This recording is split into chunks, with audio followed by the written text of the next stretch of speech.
gadget baru di dunia IT. Ternyata ada hubungan dengan pendidikan. Ya, jadi apakah mereka pernah belajar IT? Jawabannya tidak.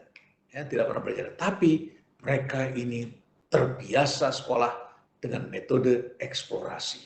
Jadi explore. Di Pertamina itu ada dua tipe pekerjaan. Pekerjaan yang pertama adalah orang-orang yang bekerja di sektor eksploitasi. Dan yang kedua adalah eksplorasi. Eksplorasi biasanya orang-orang pakai celana jeans, pakai sepatu boot, masuk hutan, masuk gunung, pergi ke offshore ke laut begitu ya, mencari tambang, mengambil sampel, nyelam ke bawah, board, cari terus, ya, eksplorasi, mencari hal yang baru. Lingkungannya berubah-ubah. Tapi ada manusia kedua, eksploitasi. Kalau sudah dapat minyak, mereka melakukan eksploitasi, pekerjaan rutin, setiap saat di tempat yang sama, itu terus-menerus, dan lain sebagainya. Jadi ada manusia eksplorasi, ada manusia eksploitasi. Ternyata pendidikan kita lebih banyak sifatnya eksploitasi. Berulang-ulang, anak-anak melakukan hal yang rutin, monoton, dan sebagainya.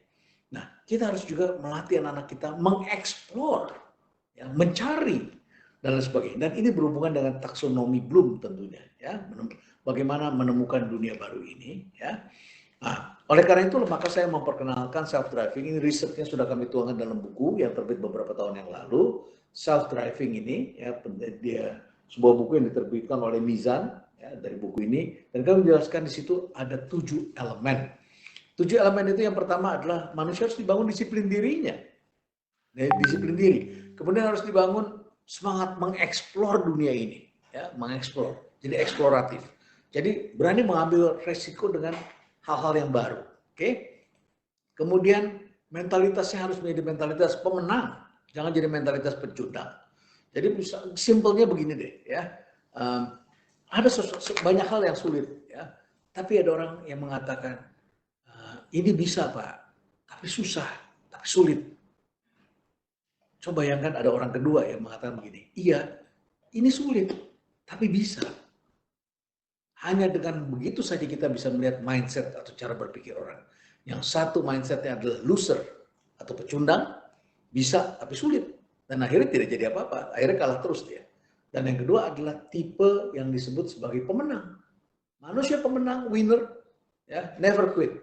Winners never quit, only quitters never win. Pemenang orang yang tidak pernah berhenti. Tapi yang tidak pernah jadi pemenang itu adalah orang yang berhenti. Nah, saudara-saudara, mental pecundang itu yang mengatakan bisa tapi sulit. Sedang mental pemenang mengatakan iya ini sulit tapi bisa. Ya, coba, tuh kan nggak bisa, iya tapi sulit. Kita coba lagi, bisa nih, pada dasarnya bisa. Terus deh coba-coba.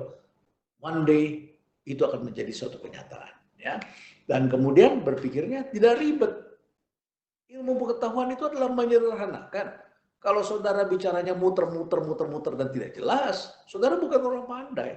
Orang pandai itu adalah orang yang bisa membuat hal yang rumit dari alam semesta ini, dari pengetahuan, dari sebuah buku yang tebal menjadi bahasa yang sederhana, mudah dipahami, bisa diterapkan.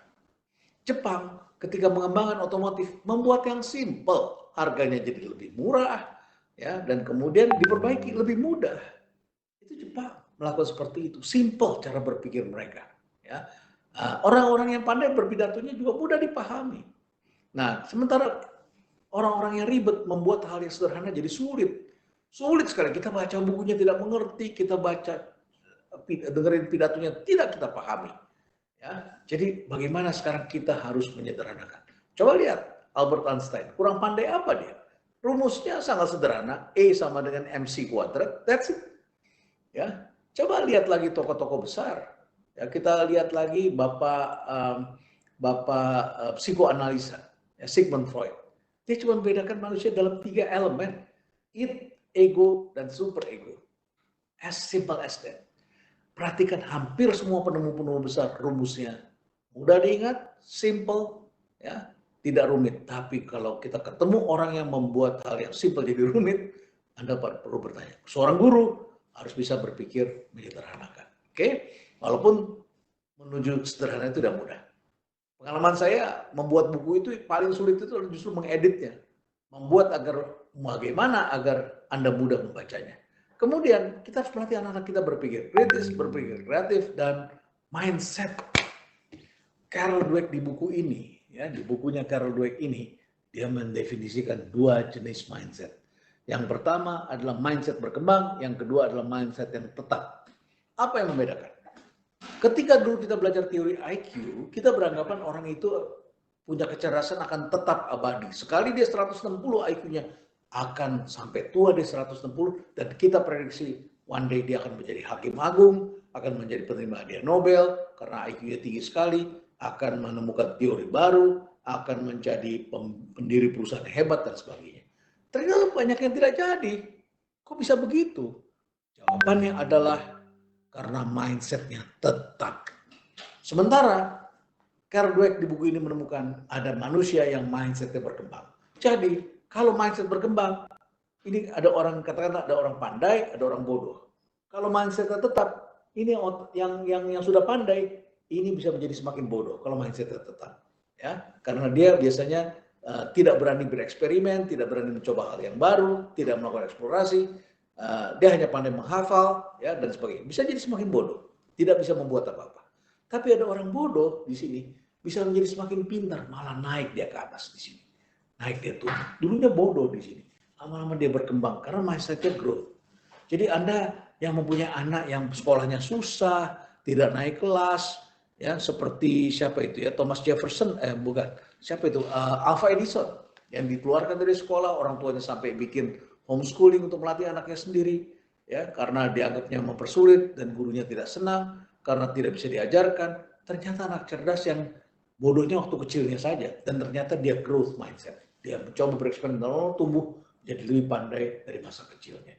Ya, jadi jangan heran kalau saudara melihat ada orang yang dulunya tidak begitu pandai, kok sekarang menjadi lebih pandai. Ini 7 elemen. Nah, saya ingin memperkenalkan Anda 2 tokoh di sini. 2 tokoh dalam bola basket yang sangat terkenal sekali pada waktu saya sekolah. Itu tontonan kami adalah Chicago Bulls, ya. Coba kita lihat itu tokohnya. Saya kasih contoh ada 2 orang, ya. Yang satu namanya Michael Jordan, yang satu namanya adalah Dennis Rodman yang agak selengean, patonya banyak. Wah, saya serem sekali kalau lihat dia. Sebagai pendidik saya agak waspada ini, seperti rambutnya warna-warni dan sebagainya. Ternyata mereka orang-orang baik, ada latar belakangnya. Coba kita lihat dulu videonya mereka ini, ya. Mari coba diputar videonya, silakan buat. Ya, ini Michael Jordan, dia pemain terbaik di NBA pada masanya. Lompatannya juga luar biasa. Ya, luar biasa. Seperti superstar. Ya, dia pemain terbaik dan luar biasa, dan ternyata dia memiliki self disiplin, ya. Dia punya semangat pemenang. Dia beberapa kali kalah dengan sebuah tim dari Detroit, tapi dia tidak bermain kasar. Dia tahu 2 tahun atau 3 tahun berturut-turut kalah dengan Detroit. Tapi setelah itu dia bilang kita akan berkuat. Dulu badannya krempeng, kurus, dan para ahli mengatakan susah itu buat orang yang setiap hari membakar lemak, ototnya tambah. Tapi akhirnya dia main barbell, dia berlatih terus-menerus. Timnya juga mengikut dia karena dia adalah seorang yang memiliki self-driving. Dan akhirnya kemudian mereka mempunyai otot yang besar dan bisa mengalahkan tim dari Detroit yang ototnya besar-besar, ya, wibawanya meningkat.